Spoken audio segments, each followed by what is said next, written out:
saudara-saudari, rekan-rekan muda, serta adik-adik sekalian yang terkasih dalam Kristus, berkah dalam. Tema renungan kita pada hari ini, padang gurun dalam kehidupan Santa Teresia dari kanak-kanak Yesus. Padang gurun merupakan suatu tempat yang berpasir, berbatu-batu, tandus, gersang, dan kering. Padang gurun adalah suatu tempat yang tidak menyenangkan untuk dijadikan sebagai tempat hunian manusia maupun hewan, karena keterbatasan sumber hidup, secara khusus air. Hanya makhluk hidup tertentu yang dapat bertahan hidup di padang gurun.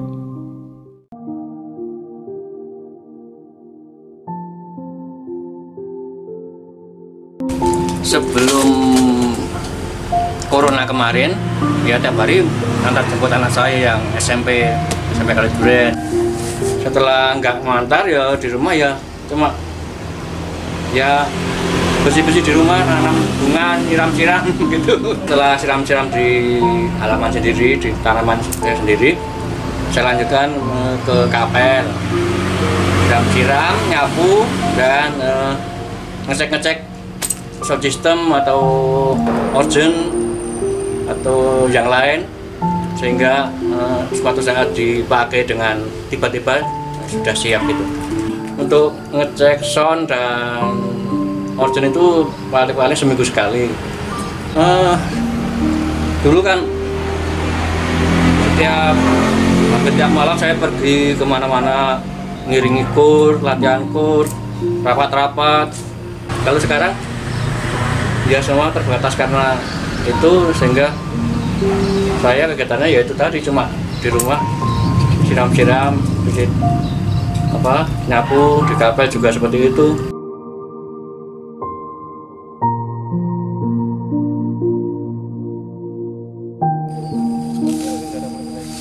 Sing cemetong. Ya. Gun nggih, ora tambahi sing rawit. Heeh. Terong. Secara rohani, padang gurun dapat dimaknai sebagai simbol perjalanan iman kita dengan berbagai tantangan, kesulitan, penderitaan yang kita alami dalam menghayati iman dan kepercayaan kita kepada Tuhan. Sehingga padang gurun merupakan tempat di mana hanya orang-orang tertentu yang ingin mengarunginya dengan penuh cinta kasih kepada Allah dan sesama, demi sebuah tujuan mulia yang dikehendaki Allah. Bagi Santa Teresia, Biara Karmel merupakan padang gurun di mana Allah hendak menyembunyikan dirinya, dan Santa Teresia pun ingin masuk Biara Karmel hanya demi Tuhan Yesus. Biara Karmel dipandang sebagai lembah sengsara. Baginya, hidup harus melewati sengsara. Sengsaralah yang memurnikan dirinya, dan ia harus bergaul dengannya. Sengsara terbesar bukan ketika penderitaan dilihat oleh orang lain, tapi ketika penderitaan itu dirasakannya sendiri. Santa Teresia selalu memilih penderitaan daripada penghiburan. Ia selalu melakukan mati raga dalam hal makan, tidur, menghangatkan diri, bahagia dengan kondisi kamar yang sederhana, serta menyepikan diri. Ia mengungkapkan bahwa ia lebih memilih bersahabat dengan dinginnya malam daripada harus membungkus dirinya dengan selimut kenyamanan. Kerinduan untuk semakin dekat dengan Allah dan menjadi kudus merupakan tujuan utamanya masuk Biara Karmel. Untuk mencapai tujuan ini, Teresia mengalami banyak tantangan dan kesulitan. Beberapa tahun setelah masuk biara, ayahnya jatuh sakit selama 5 tahun. Ia sangat tertekan dan hidup rohaninya sangat terganggu. Namun ia berusaha mengolah dirinya sampai ia bisa menerima kenyataan dan memasrahkan semuanya pada Allah. Santa Teresia pun mengalami penurunan semangat untuk berdoa. Doanya selalu tidak terkonsentrasi, bahkan ia mengatakan bahwa ia lebih banyak tertidur ketika berdoa.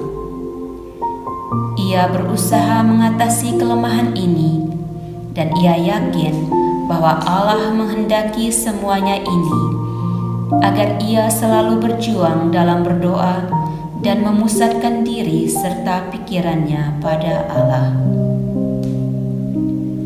Menjelang akhir hidupnya, ia menderita penyakit TBC. Penderitaan ini ditanggungnya dengan gembira selama 2 tahun. Penyakit ini pula kemudian merenggut nyawanya pada tanggal 30 September 1897 di Biara Karmel Liseu pada usia 24 tahun. Ketika ajalnya menjelang, Teresia memandang salib dan berbisik, "Oh, aku cinta padanya. Tuhanku, aku cinta padamu." Ia pun berjanji untuk tetap mencintai dan menolong sesama dari surga. Ia pun mengatakan, "Dari surga aku akan berbuat kebaikan." Padang gurun kehidupan telah ia lewati dengan iman yang teguh kepada Tuhan semasa hidupnya dalam biara. Kita perlu belajar dari Santa Teresia bahwa kesulitan yang kita alami memerlukan sikap pasrah dengan melakukan pengorbanan-pengorbanan kecil serta penyangkalan diri demi kepentingan dan kebahagiaan sesama. Selamat menjalani padang gurun kehidupan kita.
Terpujilah namanya, Allah Bapa di surga.